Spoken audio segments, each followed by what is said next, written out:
Puluhan imigran asal Bangladesh yang ditampung di bekas gedung imigrasi kota Lok Semawe mengaku tak ingin dikembalikan ke negaranya. Mereka ingin menetap di Aceh bersama para muslim yang ada di Aceh. Sementara itu, pihak kedutaan Bangladesh berencana mengembalikan warga negaranya ke Bangladesh. Mereka tidak memiliki dokumen lengkap.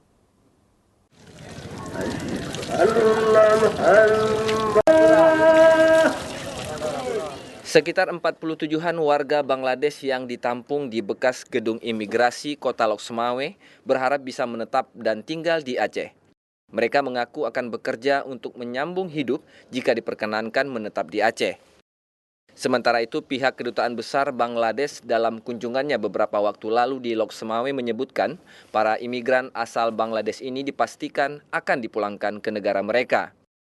Saat ini mereka sedang melengkapi dokumen untuk proses pemulangan ke negara asalnya, Bangladesh.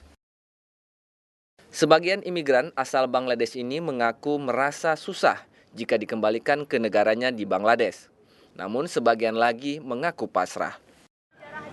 Kita mau duduk sini, kita kita sama-sama muslim. Mau hantarnya Burma lebih baik. Kita mau mati sini senang karena sini ada muslim semua, dia orang boleh jenazah sama kita.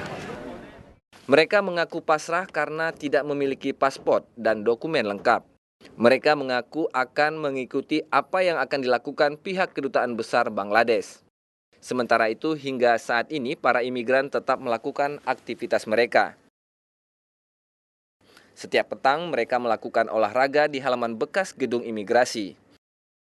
Warga yang ingin melihat suasana penampungan imigran Bangladesh terpaksa melihat dari pagar dikarenakan tidak diizinkan untuk masuk tanpa ada kepentingan. Zikri Maulana, Kompas TV, Lok Semawe.